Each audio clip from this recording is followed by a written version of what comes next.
Good evening and welcome to this month's Pritzker Lecture. I'm Greg Farrington, Executive Director of the Academy, Chief Penguin as they say, or as I say. I think that's it's as good an identity as any. Tonight it's my pleasure to introduce Roger Sapolsky from Stanford. You've heard of Stanford, I presume.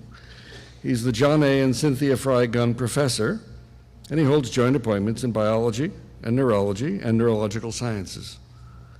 He's also a research associate at the Institute of Primate Research, operated by the National Museums of Kenya in Nairobi, and a recipient of the MacArthur Fellowship. Most significantly, he's an Academy Fellow. He's one of us. Dr. Sapolsky received his BA in biological anthropology from Harvard and his PhD from Rockefeller University in neuroendocrinology.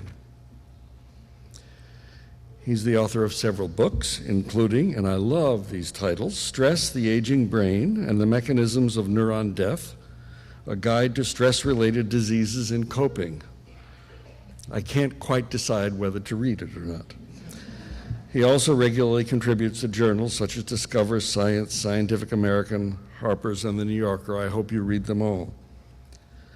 Now, before the final step of the introduction, I will say I'm about to walk out. The reason's simple. My wife and I married our son off on the East Coast. We just got back, and we're zonked. So we are going to, or these bundles of neurons are about to collapse. And so we are going to watch this on the Fora TV version later on, even though we regret missing tonight. His topic this evening is humans, are we just another primate? Are we just a bunch of neurons? Please join me in welcoming Robert Sapolsky.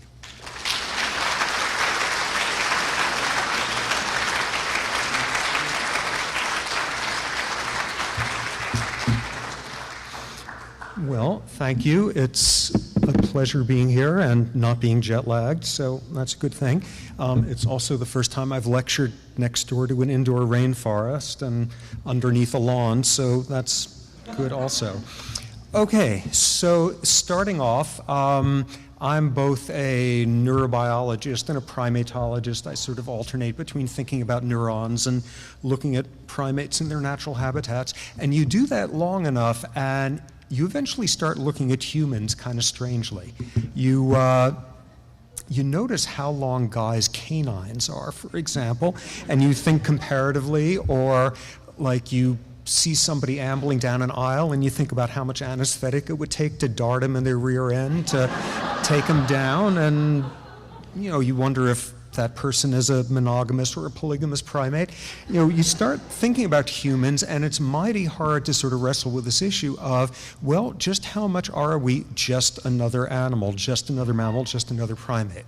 So going to give some thoughts about that this evening. Okay, so starting off, doing something that's really very impolite and you shouldn't be doing, but I'm going to start off the lecture by complaining about somebody else's lecture. And this was a lecture I was at some years ago, and this was a conference about Alzheimer's disease, and this was a guy who got up who studied fly neurogenetics, which amazingly enough is enough of a field to have like warring parties of fly neurogeneticists. But this guy got up and sort of made the argument of what was he doing at an Alzheimer's meeting, and he went over the fact of how similar flies and humans are. And he got up saying, basically, if any of you know what's right, all of you will be studying flies within 10 years.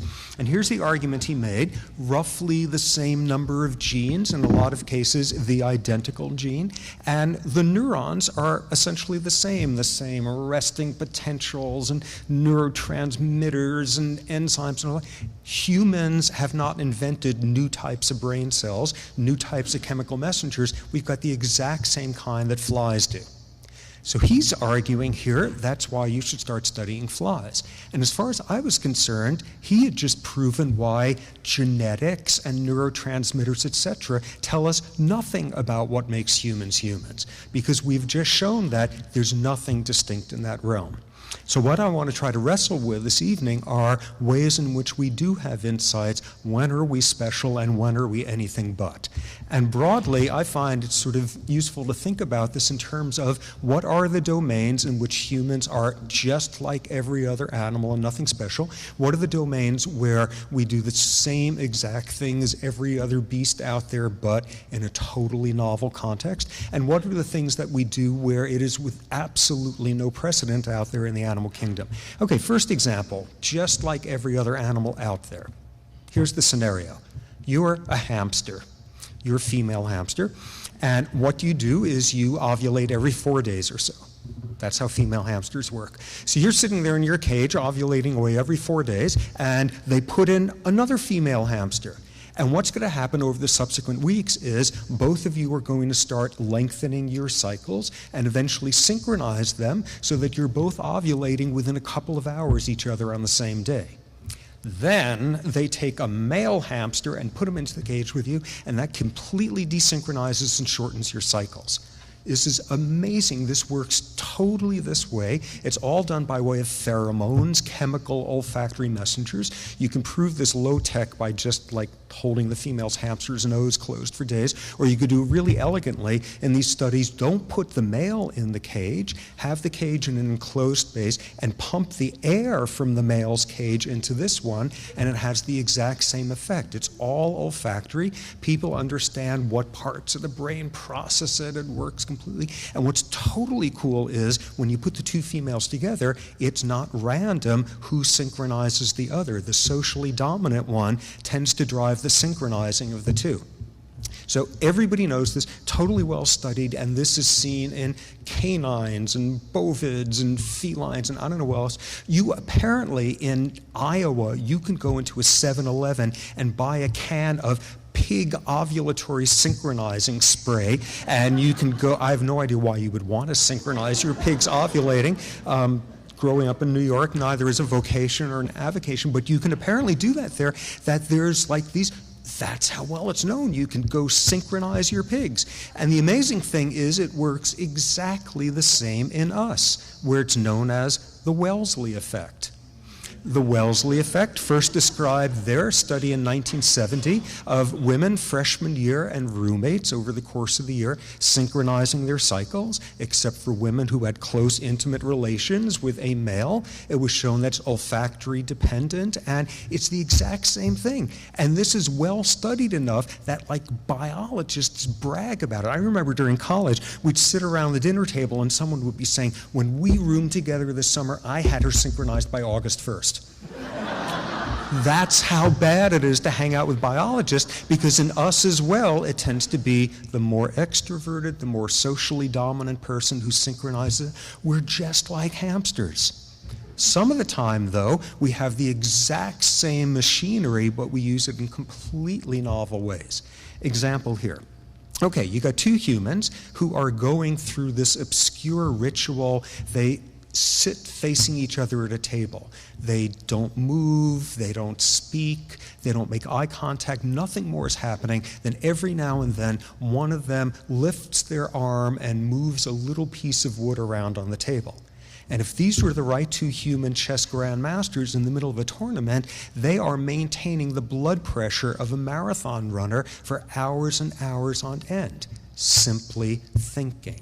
Simply doing stuff that no other animal can do, which is drive function in every cell in the body with thoughts and emotions and memories. And we've got the same physiology, but completely novel ways. You look at some zebra running for its life that's been half ripped open by a lion, and the physiology of what's going on in that zebra is astonishingly similar to what's going on in us when we contemplate mortality or traffic jams or who knows what. That's why humans get stress-related diseases. We turn on the classic mammalian stress response meant to get you running across the savannah, and we turn it on for 30-year mortgages. And thus we see some of the time what we're about is using just plain old off-the-rack mammalian physiology, but in unrecognizable ways. Finally, as the third domain, there's stuff that we do for which there is simply no precedent out there. And let me give you an example here, a shocking example. Okay, you have a human couple. They come home at the end of the day, they talk, they eat dinner, they talk, they go to bed, they have sex, they talk some more, they go to sleep. The next day, they do the same exact thing. They come home, they talk, they eat, they go to bed, they have sex, they talk some more, they go to sleep. They do this every single night for 30 days. Hippos would be repulsed by this. Hardly anybody in the animal kingdom has non-reproductive sex like that, and nobody talks about it afterward. And we're suddenly in a very novel terrain here in terms of making sense of us. And some of the time, when you look at our communication patterns, sexual behavior, our human tendency at times to confuse sexuality with aggression, in those realms, there's no precedent. We are on our own. Okay, so that is an organizing way to think about when we're just like the others, partially so or not in the slightest. Okay, so how to begin to think about this? So what we'll look at first are some really interesting domains, the theme over and over again, where we have some of the building blocks exactly the same, but we use it in ways that are just unprecedented. Now, a lot of this over the years has consisted of what were initially shocking findings. Oh my God, chimps make tools. Jane Goodall reporting that in the 70s, and that forced an entire redefinition of what humans are, what makes us unique. What we'll see here is that business about softening the barrier between what we are and other species has gone in all sorts of directions, nonetheless, in each case, us using things in a very novel way. First example. Any of us, when we were brought up on all those like National Geographic specials and those ones on some animal species, there would always be the same like stentorian narrator at the end saying something like, and man is the only animal that kills for pleasure, and like that was one of our defining things. And as people have done more and more primatology, it's clear we are not the only species that kills.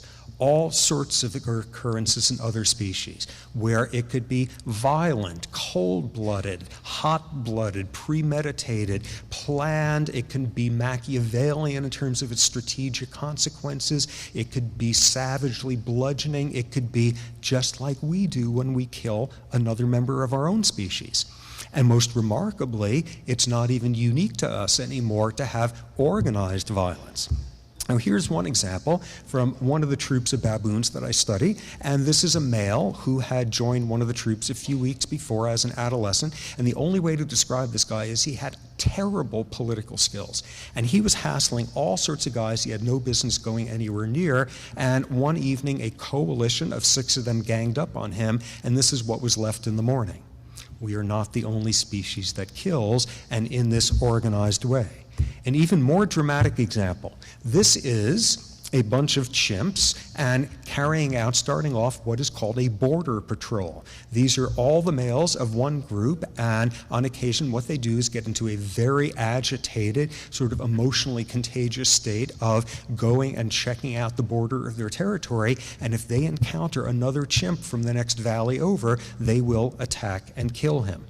Total premeditated behavior, and what is very significant is almost certainly all of these male chimps are brothers or close cousins. Be really scared when the males in the next valley over are getting along with each other, because this may be one consequence. What's most remarkable, reported by Goodall, is in at least one of these instances, the males in this group managed to eradicate every member of the neighboring group. And this is a proto-example of genocide, killing individuals not for who they are, but for what group they belong to. So we are most definitely not the only species that kills, and even in an organized way. So what's special about us? Absolutely, some of the time we are doing nothing more subtle than what chimps are doing when they make weapons, bludgeoning each other. But some of the time we can be aggressive passively. Some of the time we can look the other way. We can pretend we didn't hear. Some of the time we can do nothing more physically taxing than pulling a trigger. Some of the time we can damn with faint praise. We can be aggressive in all sorts of novel ways. Here is an astonishing example, because this is a job that is possible to do. And this is a job for a handful of people living just outside Las Vegas. These are people who, in the morning, they get up and they make sure they get their kids off to school, and as they head out, they're reminded, don't forget to pick up the dry cleaning, and they get caught in a traffic jam, and they're all anxious about getting to work late, but then the traffic clears, and they get there just on time, and it all works out okay. And then they start their job, which is sitting in a little cockpit simulator and controlling a drone bomber in Iraq, running on bombing runs. This is done at Nevis Air Force Base, just outside Las Vegas. What people there do is they sit and they operate sort of drones in Iraq, releasing Hellfire missiles there, and they spend the day killing people on the other side of the planet. And at the end of the day, they pack up and they drive on home, and they're in a rush because they want to get to their little girl's ballet performance, and afterward they hug her and can't believe they can love somebody this much, and the next day they are off sending Hellfire in Mesopotamia. And no surprise, there are astonishingly high rates of psychiatric problems among these people. This is like no other species out there. So we shift to another domain. Theory of mind. Theory of mind is a very hot topic among psychologists, developmental psychologists. The whole business about understanding that another individual has different information from you, and that they will behave strategically in a way reflecting that. And that's classic developmental psychology. When do kids first start to show theory of mind developmentally? There's all sorts of tests where you could say, so the little girl comes home, and where is she going to look for her toy, in this room or that room? And when does a kid first distinguish between what they know about where the toy is, because they were just told something happened while the kid was off at preschool, and what the little kid knows? When is the first time they realize that somebody else is a separate entity and can have separate knowledge? And typically, theory of mind starts appearing between like ages 3 and 5. Both of my kids got it on their 3rd birthdays, so that was very good. And what you see is this is really impressive, and in lots of realms this is viewed as a defining feature of humans. But it turns out that theory of mind is not unique to us. All sorts of studies. One style here. You take 2 chimps from a social group with their ranks known, and you put them on either side of this sort of enclosure, and they're both sort of kept off at the sides there, and in the middle there is a screen. And at one point, you've got the low-ranking chimp here. Human comes out, puts a banana down just on this side of the screen. Half the time, the screen is transparent. Half the time, the screen is solid. In other words, half the time, that high-ranking guy can see that a banana was just put there. Half the time, he can't. Then you let both chimps come out, and you ask, does the subordinate guy try to get the banana? And you see that chimps have a whole theory of mind algorithm. The low-ranking guy, what he does is, if the big guy, scary guy, was able to see the banana being put there, the little guy doesn't even bother trying to get it because he's not going to have a chance. If the solid screen was up, he knows the other guy doesn't know it's there. He goes and grabs the banana. Or suppose the high-ranking scary guy over there has seen the banana put there, but then he's taken out and a different high-ranking scary guy is put in. Low-ranking guy goes for the banana. He understands that guy knows there's a banana there, this guy doesn't. He understands that another chimp has different thoughts and can act strategically to take advantage of that. That's totally wild. This completely blew sort of developmental theory of mind human people out of the water. So we're not so unique with that. Where are we unique, though? In the capacity to do what's called secondary theory of mind, to understand that that individual doesn't know that that individual knows that that individual understands something about that individual. And what you wind up getting is, this is why we could make it through a performance of Midsummer's Night Dream and chimps can't, in terms of trying to keep straight of, wait, who knows what about who and what happened when, and chimps would not put up with this because they can't do secondary theory of mind. So again, initially we're seeming not quite so unique, and then we're taking a basic primate attribute and putting into very novel realm. Next, The golden rule, virtually universal in every culture, either do unto others, they undo, or don't do unto others as you wouldn't want to have them do to you.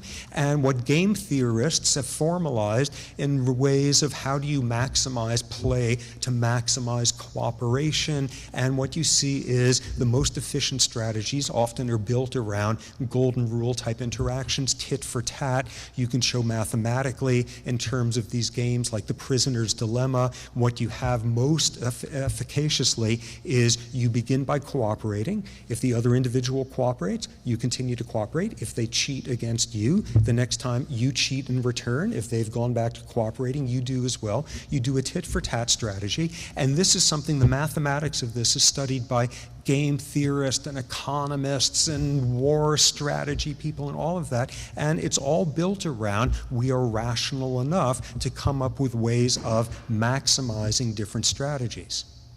But then it turns out we're not the only species that does tit for tat. First example, here we have this terrifying, nightmarish creature. The vampire bat haunts our nightmares. The vampire bat, in actuality, when it's out drinking the blood of something or other, is actually a female just getting food for her babies, because vampire bats aren't actually drinking the blood. They're storing it in a throat sac. They fly back to their nest, disgorge the blood to feed their babies. Now, here's the interesting thing, which is that vampire bats have communal nests. A whole bunch of different females have their infants in there, and the females come back and disgorge the blood and feed everybody's kids. Everybody is feeding everybody else's kids. It's a system of stable reciprocity. Now make the bats think that one of them is cheating on them. One of them is holding back. Bat flies out, and you net the bat, bring it down, and what you do is you pump up the throat sac with air so that the throat sac is extended way out and gorged, and you push the bat back into the nest there, and everybody is sitting there saying, oh my God, look at how much blood she's got there, and she's not feeding my kid.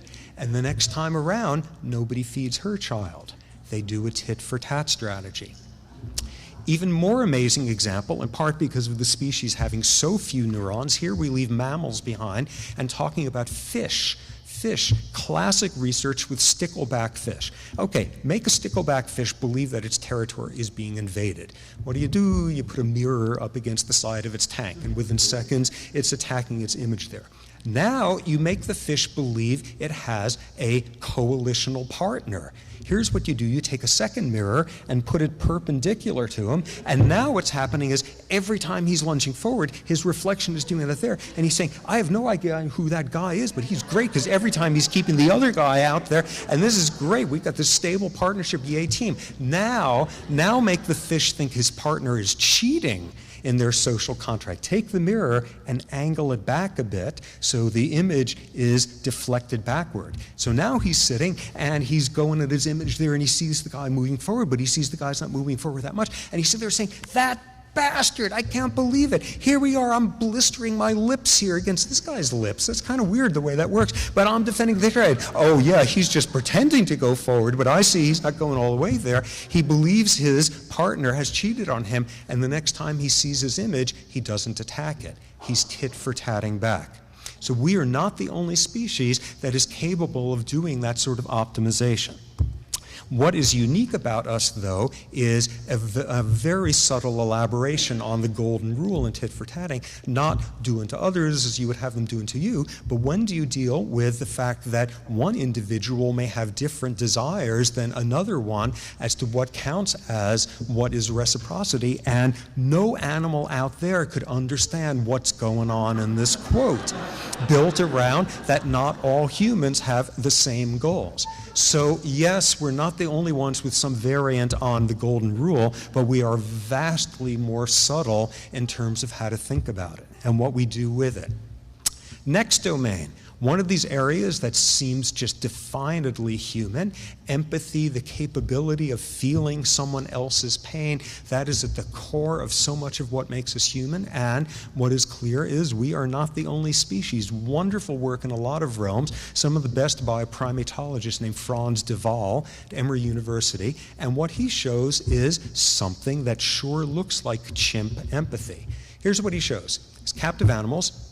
One scenario, some low-ranking guy idiotically challenges some high-ranking male and gets pounded.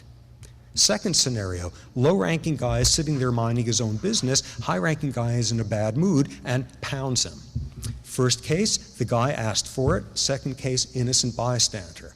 And what Duvall has shown is in the aftermath of this, the other chimps are far more likely to come and groom the guy who was the innocent bystander than the guy who started the trouble and was asking for it. They understand intentionality, and they understand that this guy did nothing wrong, and they do what is the chimp's equivalent of consoling someone else. They groom someone else. All sorts of suggestions that we are not the only species with empathy. But what about us? Where do we wind up using it in very unique ways that way transcend chimps choosing who it is they're going to groom based on whether or not they have been an innocent bystander? What we do is send it into an area of abstraction like no other species. Let me give you an example here. Okay, so you look at this picture of this dog whose paw has been caught in some sort of trap. It's come off, necrotic, and you are sitting there saying, oh my God, was this some illegal poaching? Was this somebody abusing the dog? This is terrible, that poor animal. You are feeling empathy for a member of another species. That is essentially unprecedented out there in the animal world. You are feeling badly, you are feeling pain for this dog who isn't of your species. But we could take it further. So we look at, for example, one of our classic paintings of the last century, and we focus in on the center, and we look at the horse there in Guernica, knowing that this was recording the historical event of the fascists firebombing Guernica, barns burning, animals stuck inside, and here is just the personification of terror and this horse. And we sit here and we feel badly for this horse who's painted on a canvas, who doesn't even exist. We feel badly for this horse caught in this imaginary painted barn during this firebombing. This is a realm of empathy unmatched. But we could take it even further. This is a painting by an expressionist German painter, Franz Marc, shortly after World War I, who, like many in his generation, had his mind and everything else melted in the trench warfare, and a painting he did shortly afterward. And this painting was called The Fate of the Animals. And what we see in the very center is this animal surrounded by the sheer chaos of perhaps trench warfare, this animal stuck in the middle of sheer chaos, this animal baying at the moon in terror and pain. And you look at the animal, and it's not even obvious what species it is. It's of no known species. You are not feeling badly for this animal. You are feeling badly for the animals, the fate of the animals, an abstraction on that level by contemplating the pain of a member of a species that only exists when painted here. These are realms of empathy that are unmatched. Okay, another domain, how we anticipate things. Pleasure, anticipation of pleasure, and what we've learned is the brain chemistry of this is remarkably similar in us and all sorts of other mammalian species. And it's got tons to do with this neurotransmitter called dopamine. Dopamine is all about reward. Dopamine, when it's released in certain circuits in the brain, mediates a lot of reward. Cocaine works on dopamine neurons, causing them to release dopamine. All sorts of euphoriants do as well. Dopamine is about pleasure. That's what people used to think. Because you would see an experiment like this. You take a monkey, and from out of nowhere, you just give it a reward. In this case, from out of nowhere, you just give it a food reward, not as shown here, but it just gets a reward from out of nowhere, and that part of the brain releases dopamine. That's not how it actually works. When you now set up an experiment as follows, this monkey has been trained that when the little light comes on, it's one of those sessions where I can now get food, and it knows that if I press this lever 10 times, after a little bit of a delay, I'll get some food. If I press the lever 10 more times, I'll get some more food. It understands the task. So what do we have here? We have first a signal, the light coming on, saying it's one of those sessions. We're starting one of those. Then the monkey does the work, and then with a delay, it gets the reward. And what everyone initially thought was dopamine would go up after the reward. That's not when it goes up. It goes up when the signal comes on. What's this? This is the monkey there sitting and saying, I know this, I know the drill, I know this, I'm on top of this is going to be great, I know what I do now, this is completely perfect, 100% I'm going for today. Dopamine is not about pleasure, it's about the anticipation of pleasure. It's about the pursuit of happiness rather than happiness itself. And what's most remarkable is experimentally, if you block that rise of dopamine from occurring, you don't get the work. You don't get the behavior. This is not only the anticipation, but this is what is capable of eliciting goal-directed behavior. Amazing elaboration on this, which now begins to tell us something real familiar. Okay, so in this study, elaboration, rather than this design, you press the lever the right number of times, you get reward. Do the work, you get a reward 100% of the time, that's how it works. Now instead shift to where you get the reward only 50% of the time. You do the work, and only about half the time you get the reward. So what happens to dopamine levels there? This is what they do. They go through the roof. Because what have you just done? You've introduced the word maybe into the equation. And maybe is addictive like nothing else out there. Because the light comes on, and you're doing the, I know how this works, this is going to be great, but I screwed up last time because I didn't get the food, but this time I'm feeling good today, but I'm a total screw up, and I'm inadequate in junior high school, and it was terrible, and but maybe this time this is my lucky day, and just vacillating all over the place. What we see here is dopamine comes pouring out like mad. It's the uncertainty of the reward. And here's the really elegant thing they did in that study. Now, instead of a 50% reward rate, either a 25% or 75%. These are diametrically opposite states. Worse news, better news, the only thing they have in common is you've decreased the level of unpredictability, and the rise in dopamine winds up being halfway between the 50% and the 100. And what's this about? This is the world of brilliant social engineering by humans, say, in Las Vegas, who understand how to design a place to take a curve where somebody has a gazillionth of 1% chance of getting a reward and making you think because it's this special day in this casino and you especially are so much tilted to the right that you are going to get, and humans are profoundly manipulable in this realm. And it turns out so are other species, the exact same neurochemistry. So what winds up being unique about us? And what you see is, with humans, it's the time dimension. You get the signal, you do the work, you get the reward. And the question becomes, how much time, lag time, can there be between the work and the reward to still elicit the behavior, to still get the work coming out? And we have just entered uniquely human terrain there for the very simple reason that probably most of us recognize, which is somewhere along the way, almost all of us worked very hard in school to get good SAT scores, to get into a good college, to get GREs, to get into a good grad school, to get a good job, to get in the nursing home of our choice there, sort of thing. And what we see is this astonishing ability of humans to keep those dopamine levels up for decades and decades waiting for the reward.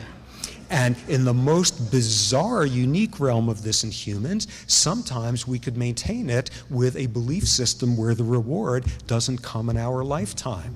The reward comes after our death. The reward comes in our afterlife. The reward comes unto the next generations. And there's no monkey out there who's willing to lever press all the time because of what St. Peter's going to think somewhere down the line. So that is unique about us. Another domain, culture. Culture. Now, if you're a primatologist, and anywhere in the past, if you ever said the word culture, they would instantly deny you tenure, because you obviously were not serious and couldn't understand the difference between a Disney wildlife cartoon and the real world. And these days, the two hottest words in primatology are culture and personality. Culture in terms of the non-genetic transmission of learned behavior either intra or intergenerationally. And by that classic rule of social anthropology, we are not the only species that has culture. We have chimps who not only have 20, 25 different ways of making tools, but their young learn from their mothers how to do this. This is passing on of this culture. And in one particularly great study, what was shown was among chimps, daughters learn the techniques much better than sons, because when they're little, the sons are way too distracted to pay attention to what mom's doing with the termite stick there. The daughters learn the new techniques much faster. This is cultural transmission. Social anthropologists have conniptions over this, but this meets the formal definition.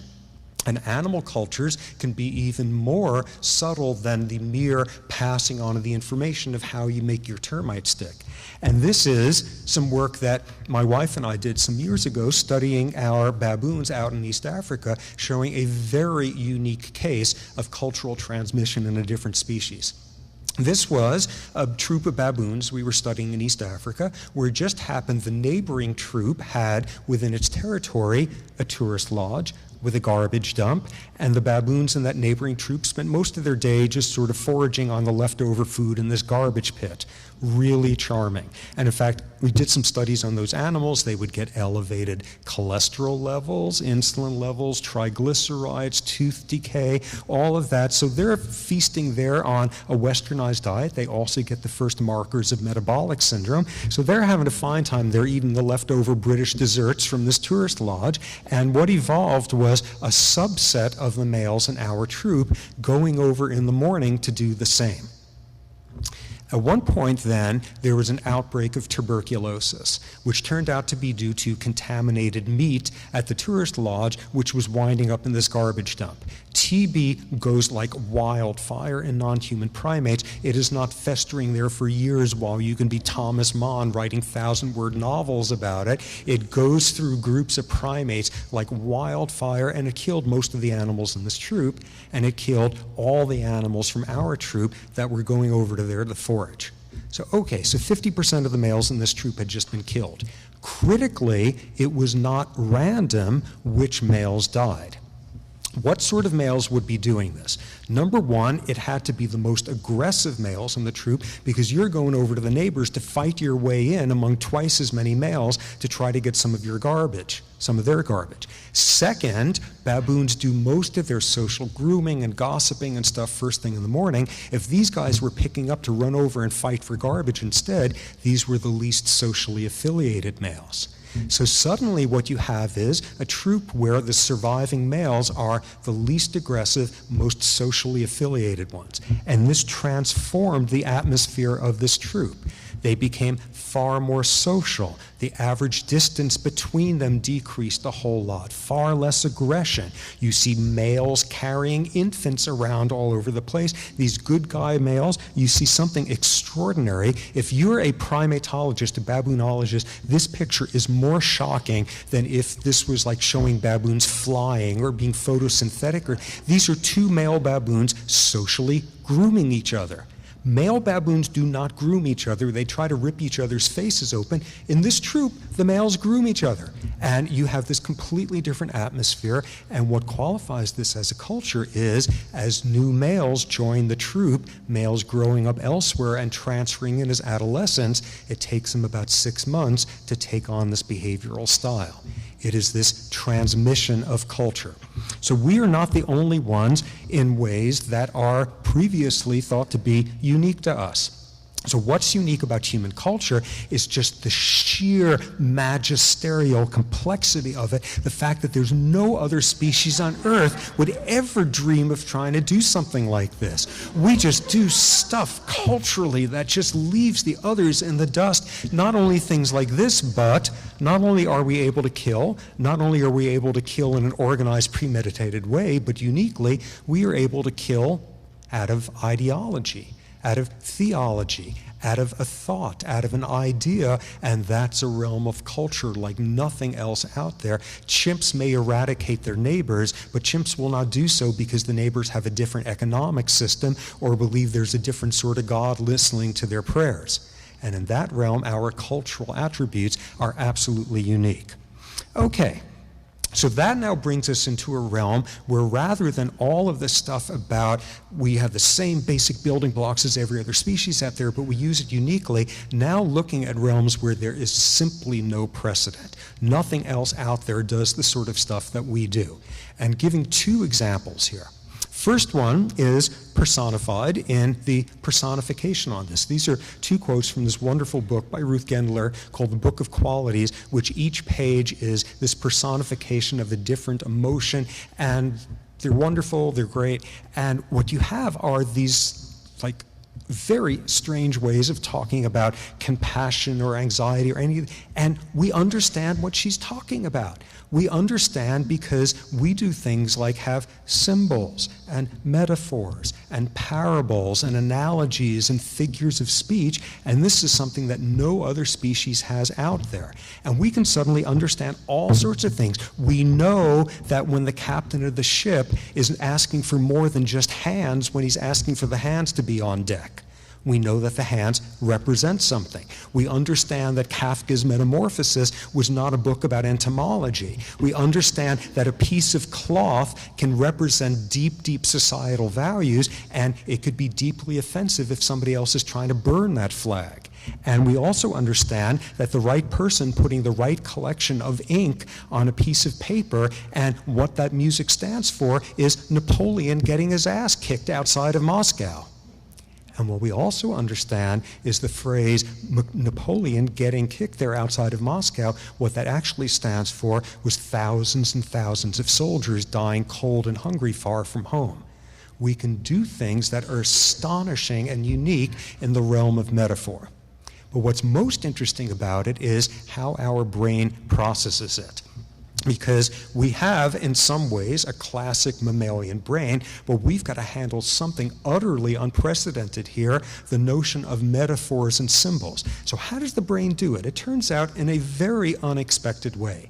Okay, first example. You, and in this case you could be virtually any mammal on Earth, you have just eaten a piece of food that is rotten, it is spoiled, it is fetid, it is God knows what, it tastes absolutely disgusting, and in the process of spitting it out, there's a part of your brain that activates something called the insula cortex, which has a lot to do with gustatory processing. It tells you when you've just eaten something disgusting. It also activates if you smell something disgusting. It also activates uniquely in us if we think about something we find to be gustatorially disgusting. And suddenly you can have people activating their insula, usually in brain scanning machines, when they contemplate eating all sorts of stuff that in your particular culture counts as disgusting. And this is all mediated by this part of the brain, the insula, which is just underneath the surface of one of the cortices there, and is totally cool, and it's connected with gustatory, and that's how it works in mammals. But then we contemplate being disgusted by something else. We contemplate being disgusted by what humans are willing to do to each other. And we wallow in it, and we think about it, and we come up with ideas like, just hearing about this makes me sick to my stomach. Just knowing people can do things like that makes me want to puke, makes me feel queasy. I just have a dirty taste in my mouth since here. And we'd have a metaphor with it, and when we are contemplating moral disgust, the same part of the brain activates. You sit somebody down and get them to recount a moral failing of theirs, and this part of the brain activates. We not only do gustatory disgust, we do moral disgust with the same part of the brain. How could that be? Because when we evolved this capacity for moral disgust, we didn't come up with a new brain region. We just forced this insula to expand its portfolio, and in some way the brain handled this very abstract concept in this totally literal way. This is another version of eating disgusting spoiled food.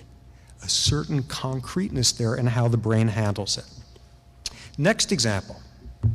Somebody pokes your finger with a pin, and it hurts, and there's all sorts of parts of your brain that activate, that tell you things like it was a pin rather than my finger's on fire. There's other parts saying it was your finger rather than your toe.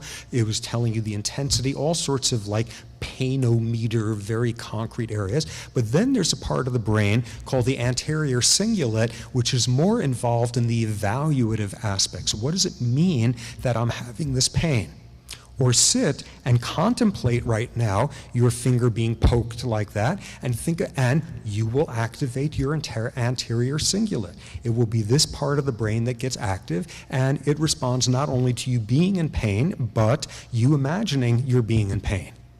Now what you do instead is ask the person to sit there and contemplate the finger of their beloved being poked, and the same part of the brain activates.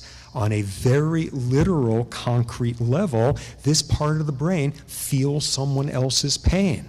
This is a part of the brain that is a core of empathy. No, wait a second. This part of the brain tells you whether you are being eaten by piranhas on your feet or whether your shoes are too tight. This part of the brain tells you whether it's good news or really bad news and all this evaluative stuff. This part of the brain tells you when somebody else is feeling pain. And when we came up with this metaphor of psychic pain, we jammed it into the same old place where we had calluses in sending information up to our pain centers. And very interestingly, this part of the brain is hyperactive in people with major clinical depression, people who are pathologically feeling the pains of everything. And fascinatingly, there's a neurotransmitter called substance P, and substance P has a whole lot to do with anterior cingulate function, and it's got something to do with pain pathways, and everybody's known this for centuries, and there are drugs which will block the action of substance P, and they often have antidepressant action. So here we have the part of your brain that does physical pain when we developed abstract capacity to read about refugees on the other side of the planet, and psychic pain gets processed in the same way. More examples. Some brilliant recent work, totally amazing study that was done recently. Here's what's done.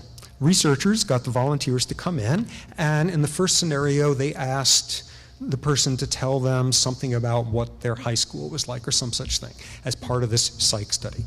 And afterward they say, well, we can't pay you for doing this, but just as a token, do you want this new fountain pen or do you want this package of hand wipes? And those are the two gewgaws, and 50-50. Now instead, the subjects come in and they're asked to tell about a time where they had a grave moral failure, a time where they did something awful. Afterward, you say, well, we can't pay you, but here's a choice. You can have a pen or the hand. And a way disproportionate percentage ask for the hand wipes. They're feeling dirty afterward. They want to cleanse themselves. And in a remarkable elaboration, what they now did in this study was everybody had to come in and tell about their sins, and then afterward, half the people were given an opportunity to go to the bathroom and wash up, half were not. They come back to the room, and as things were staged, some assistant comes into the room holding a whole stack of papers and trips and drops all of them. If you've just washed your hands after talking about your sins, you are less likely to get up and help this person pick this stuff up. You have washed away your sins. You have washed away this incentive to help someone else. All this suggesting something about soap here has something to do with how we think about moral failures and what sort of imperatives come out of that. Absolutely wild. Another example. Here in this study, people were coming up to some psych department in their university, and there was going to be some puzzle solving, who knows what, and unknown to them, of course, the actual experiment took place in the elevator. Get in the elevator, and there's somebody waiting there ready to get in also who's holding a whole stack of papers and barely and holding on to a drink, and the person says, can you do me a favor, can you just hold on to this, because I got to pull these together. In half the cases, the subject was asked to hold a cup of warm hot coffee. In half the cases, it was a cup of iced coffee, a hot cup or a cold cup. Then they go in and they do this very brief test, and then afterward they're asked to assess what was the tester like, how did you feel about them? Hold the warm cup in your hand, and you were more likely to assess this person as having had a warm personality. We confuse the part of the brain that's telling us something about temperature here is somehow confusing. No, that's a metaphor, a warm personality. This person is a total ice queen, whatever, and will freeze all of Narnia over, and just because you were holding the cup of ice. And our brain has a lot of trouble telling those apart. Another example. Here, subjects were being put through a study, and they were sitting in a chair, like the comfy sofa on the left, or this stark one on the right there, and they're reading somebody's job resume or some scenario, and they're asked to make assessments afterward. Sit in the chair on the right, and you are more likely to judge the people you read about as being more serious, having more gravity about them, being more focused. You're sitting there, and where you're sitting is changing your perception. And what we have, they didn't ask in the study there, but I think what we can almost certainly agree is that people who sat chairs on the right are more likely to perceive people as being hard-assed. And again, metaphors being mixed. Here's one of the most fascinating ones. This was a recent study where people read a stretch of a page about American history. And it was either written in a conventional way or a way that very much personified the United States as an organism. It was in America's infancy that it first began to do what? It was after the Civil War that America had a growth spurt, whatever. So either neutral or in a personified way. And in the study, before you read this, you either read something neutral or you read something about the health risks of bacteria. And what they showed was, if you were thinking about the United States as being personified and you've just read about scary bacteria, in questionnaires afterward, you were more hostile to immigration. You are more likely to view immigrants as dangerous pathogens coming in. This is an absolutely wild way in which this metaphor stuff, as abstract as you can get, is inadvertently being processed by the brain in the most concrete literal ways, and out comes all sorts of ways in which we are subtly being shaped by this phenomenon. And a lot of researchers in the field of sort of neurobiology of moral behavior note that essentially what we do with our conscious decision making is justify the intuitions and the visceral responses we have already had. And some of the time, this is disastrous. In Rwanda, during the Hutu genocide against the Tutsis, one of the figures of propaganda that the Hutu used was Tutsis on the radio, in the newspaper, and anything were never referred to as Tutsis. They were only referred to as cockroaches. And you get people to a point where hearing a reference to an entire other people activates your insular cortex, and you've got somebody who's just ready to jump in with the bloodshed. But some of the time, we can use that for a better outcome. The political scientist Robert Axelrod has written a lot about this and written about the powers of symbols in terms of solving world problems and the power of symbolic concessions. And what he does are studies that show things like he will talk to some really right-wing military Israeli leaders and some major radical Hamas leaders, and he will get quotes out of them like the Hamas person saying, if peace is going to go forward, the Israelis have to at least once say, we got screwed in 1948. It was not fair that our land was given away. And the Israeli hawks, they're saying, if peace is going to go forward, they've got to get that Protocols of the Elders of Zion crap out of their high school textbooks. Not, we need to get a better deal with water rights or mineral rights or how armed the Palestinian police force can be or any of that, but purely about symbolism. And what he emphasizes is how powerful these symbols are, not when two previously warring nations figure out how to share a river, but when the king of one comes to the funeral of the leader of another and pays attention to the religious symbols of, there's huge potential power there.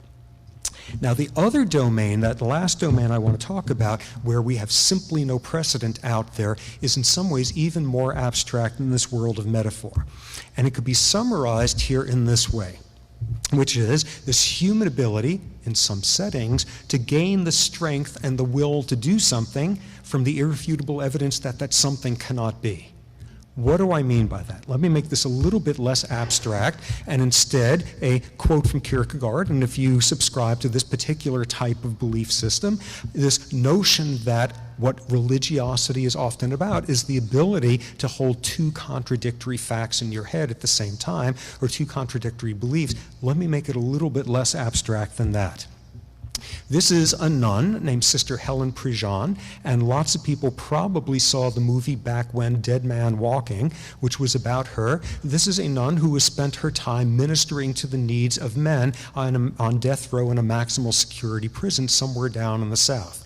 And inevitably, she is asked by all sorts of people when hearing she has spent her life solacing these terrifying, evil creatures who are as damaging as any humans can be, saying, how can you do this? How can you have just spent your whole life doing this? And she always has the same answer. The less forgivable the fact, the less forgivable what the person has done, the more we must find the means to forgive them. The less lovable the person is, the more we must find the means to love them. And as a strident atheist, this strikes me as one of the most irrational, nutty, magnificent things we are capable of as a species. The more something cannot be, the more we have to make sure it is.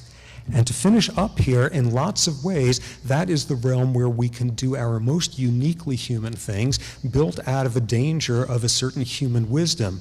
You sit there and you look at enough about what's going on in the world, and you learn enough about it, and you become wise about it, and there's almost an inevitable conclusion that you have to reach, which is none of us can make things better because we're too small, and they're too big, and they're too powerful, and it's not going to matter anyway, and none of us can make things change.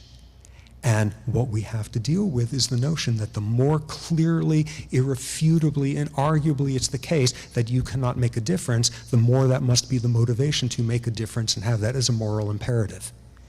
So at the end of the day, we do smelly stuff just like hamsters, and we do strange things with our stress hormones, but at the end of the day, this realm of being able to take abstractions and turn metaphors into things as powerful as the most visceral of sensory effects, and to do all of this in a context of moral imperatives, we are an entirely different planet from other species. So let me stop at this point, and I guess there's time for questions. Thank you.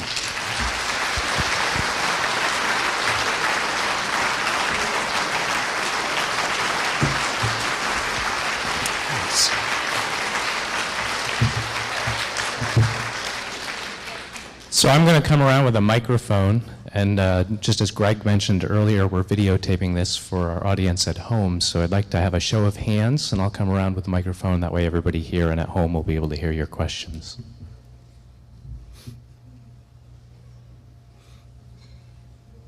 I know somebody's got a question. There we go.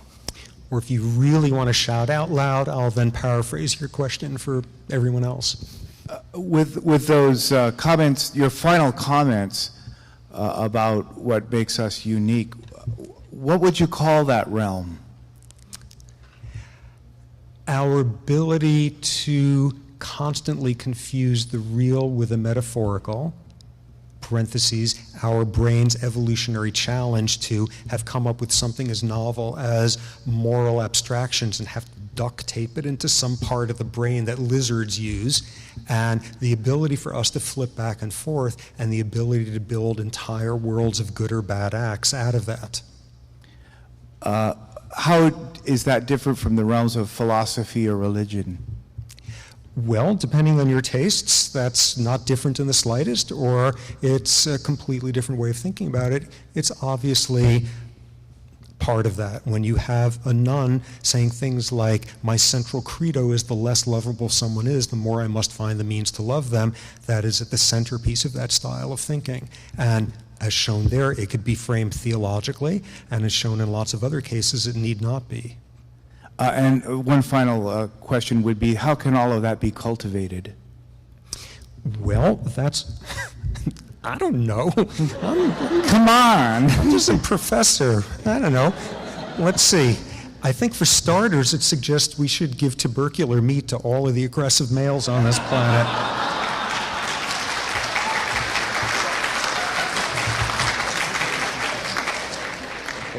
Beyond that, I'm not willing to be quoted. Any more questions?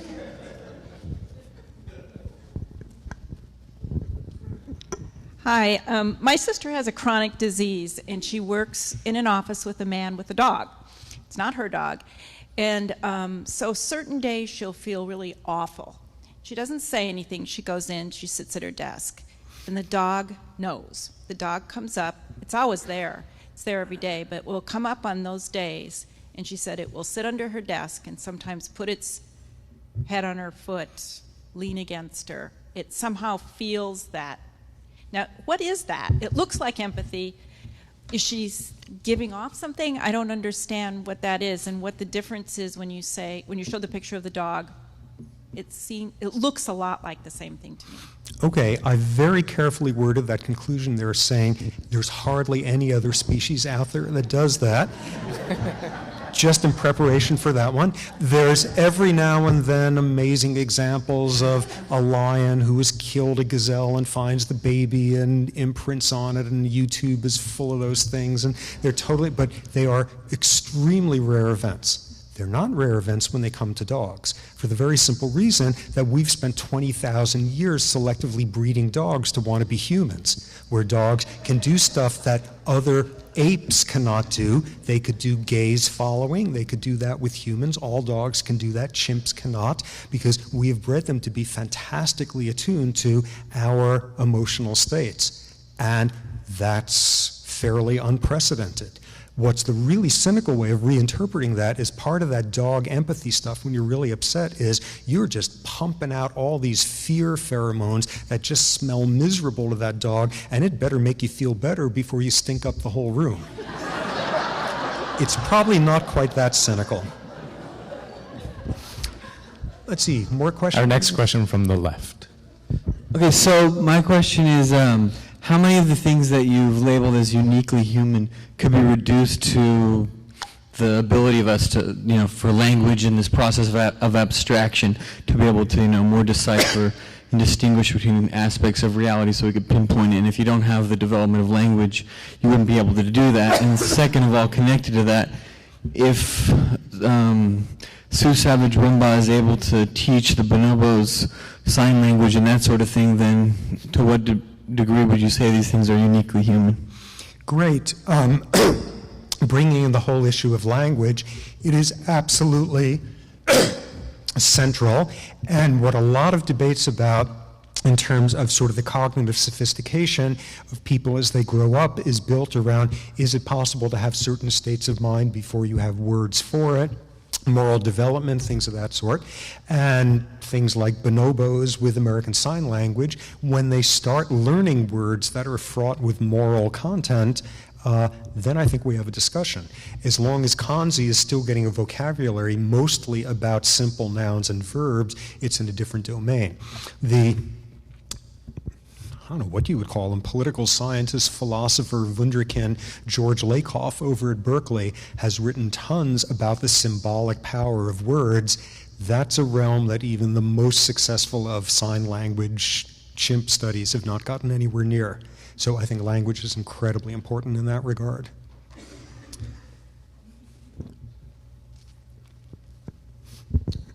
Where would you put hypocrisy in the realm of things with humans versus animals?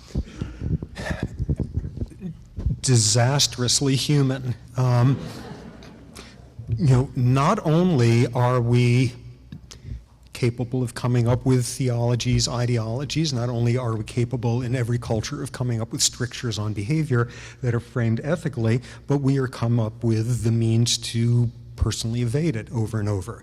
And in lots of ways, the really scary individuals for this planet are not the ones who say, everybody says X is a criminal thing to do, but I disagree. What's really scary is the person who says, everybody says X is a criminal thing and I agree, but here's why I'm a special case right now. And what humans are magnificent at is setting up sets of rules and then deciding why you are justified in being freed from them. So it is one of the more corrosive spin-offs of sort of our systems of ethical behavior. The notion that it doesn't count with me. When I did it, it means something different because it's a separate compartment. Take our next question from the right. Hi, I'm curious about your take on the role of entertainment with human beings. I mean passive entertainment like movies and so on. It seems to be something that would feed into exactly what you're saying about the empathy, the separated empathy and interactions. And I'm curious if there are any forms that you see of entertainment needs in different animals that might have different manifestations. Great question.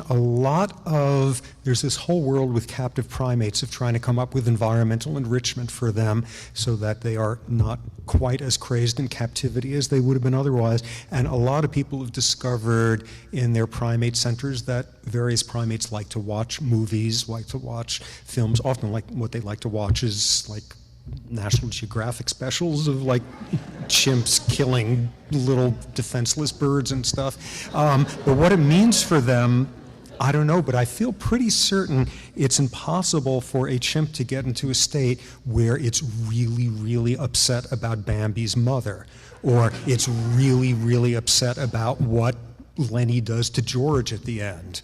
Or was it George to Lenny? And of Mice and Men? George to Lenny. Okay, it's been a while. Where, like other species, are not going to sit there and remember a story from their childhood or see a movie and burst into tears because of the empathy they're feeling for this bunch of pixels up there. That's very unique. More questions? We got another one right here. You've described a lot of the plasticity of our physiology. Is it possible that the words we use in our experiences and our associations, like where we have come from and what we've seen, actually determines both form and function of the brain? Great. Absolutely. And that's encapsulated when we could talk about child abuse that's not physical, child abuse that's purely verbal, and a world in which kids can grow up traumatized, childhood-derived PTSD, all of that from an abusive environment that was entirely a verbally abusive environment. And PTSD induces very characteristic changes in the brain. So there we have the power of the word big time. Sometime the pen is more destructive than the sword in okay, that metaphor went nowhere. But yes, absolutely. What's the impact of, now that we're learning all of this about the brain and what you're saying about the interior part of the brain? Cingulate. Yeah, cortex. and like companies like Neurofocus with advertising, and our brains being manipulated with this type of advertising. What's the effect of their brain in the future with this, being overcharged? Well, we've had no shortage of people who understand all those principles for a long, long time, and often they've made very good livings as charismatic religious leaders and governmental leaders and all that sort of thing. It simply has gotten better and better as a science. Here's a word that should give all of us shivers, a new word. It used to be that people would be neuroscientists, but now you could be a neuroeconomist and study human decision-making, economic decision. You can be a neurolinguist, you could be a neurophilosopher, you could be studying neuromarketing. And there are people who now study why people prefer Pepsi, yet because of the certain types of advertising, everybody believes they actually prefer Coke until they're given blind. Whoa, let's give them a big grant and do some gene therapy and clone these people and centrifuge all the Pepsi drinkers and we'll understand. And this is like, people are soon going to be making livings understanding how you get marketing things to work on people, and it's not going to be anything new. We've done it forever. It's just going to be more scientific, more syllables in the name. Our next question from the far left. In your studies about what animals do and working to relate that to humans, there's a language that some animals use that maybe we're just beginning to understand. Dolphins, elephants, simians, whatever the family would be. So if we're making our judgments or analysis on their actions or their activities, are we missing something, or we have yet to learn more about their language, about maybe indicating something more that's going on? Great. What I would say at this point is what's known about some spectacularly subtle communication systems in other species, ranging from elephants communicating to each other by the vibration from their footsteps to, electric fish that court other electric fish with electric songs, things of that sort. Amid all that complexity, there are two things we do that no other species does. We can communicate about absolutely abstract states. We can talk about existentialism, and chimps, as far as we know, don't. Or we can have the same over-the-top emotional expressions that all sorts of other species have, but we can do that talking about events that occurred 2,000 years ago, or events occurring on the other side of the planet. So we can have far more abstract language, or we can use our most emotional, anger works in us just like in every other species, but in very abstract context. That seems absolutely unique. On the other hand, everybody in the field 50 years ago would have had all sorts of things listed that are unique to us that no longer are, so maybe stay tuned.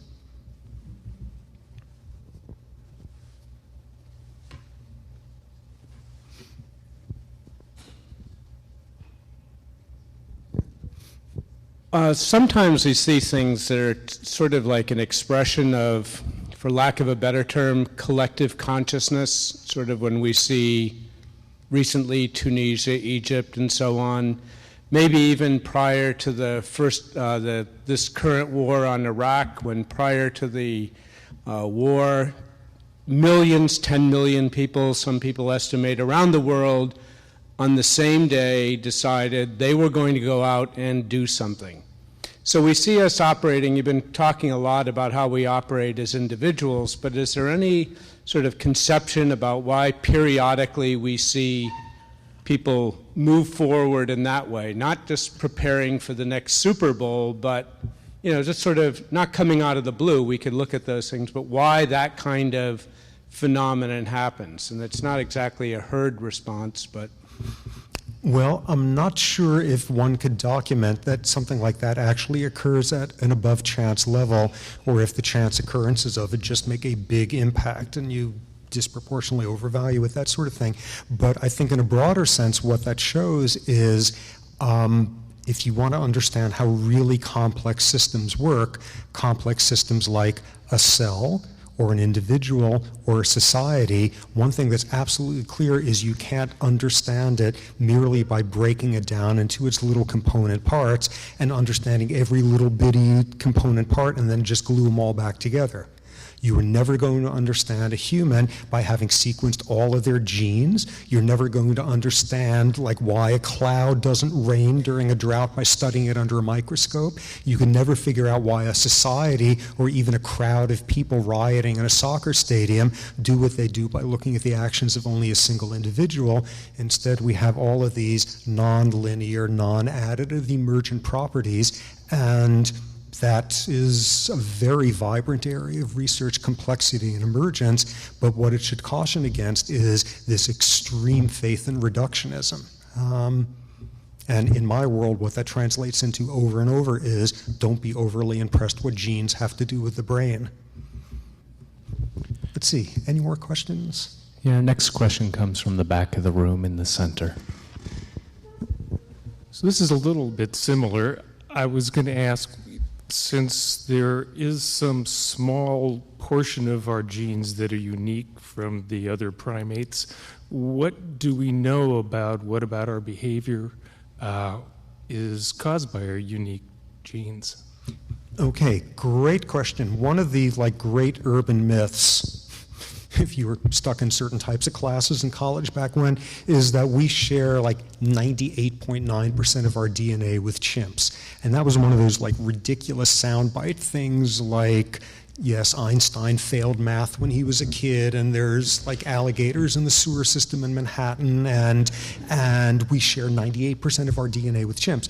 And so they sequenced the human genome now about a decade ago, and about 5 years ago the chimp genome was sequenced, and it was possible to finally sit with these 2-mile-long printouts and see what was in common. And it turns out that we share like 98.9% of our DNA with chimps. It was absolutely true, and it was not based on ridiculous guesses in the 1980s when that soundbite first came out. It was based on very solid science, some that was done at Berkeley.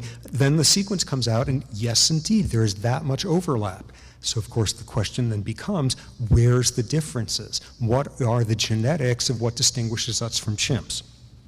So people have studied this. Right off the bat, about half the differences in gene expression have to do with genes coding for olfactory receptors.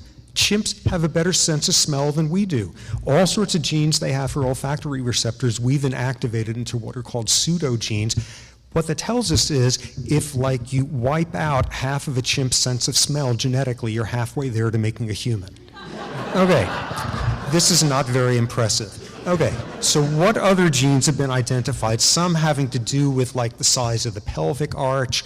We walk upright. They don't as often. Some of it turns out to have to do with body hair. They're covered with fur, and, you know, it's only some humans that have, like, you know, the guys with hair on their shoulders that are all unsettling.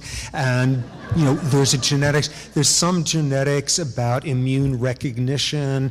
You know, we keel over with certain diseases that chimps don't. We can survive tuberculosis for years. Chimps don't. They can handle simian AIDS in ways that we can't, the human version. So it's differences in immune function, some aspects of reproductive isolation, so you're unlikely to get chimp-human hybrids. All that accounts for almost all the genetic differences. Where are the genes that are relevant to the brain? And it turns out there's hardly any. And the few that have been identified make perfect sense, because these are not genes that make it possible for us to have metaphor, or genes that, because going back to that first slide, we've got the same nervous system basically that chimps do. There's only one difference, which is we've got like 3 times as many neurons. And what the genetic differences are genes having to do with the number of rounds of cell division during fetal brain development. Essentially what that says is take a chimp brain fetally and let it go 2 or 3 more rounds of division, and you get a human brain instead, and out come symphonies and ideology and hopscotch and everything else there. What that tells you is with enough quantity, you invent quality. It's just sheer numbers, and out of that emerges in this non-linear, non-reductive way all the stuff that makes us human. What those genes are about is producing a brain, a human brain, of a certain sort of level of qualities, but it has nothing to do with what particular qualities there are. So we have time for one more question. Okay. Or maybe we'll wrap it up there. Please join me in saying thank you to Dr. Sapolsky. Thank you.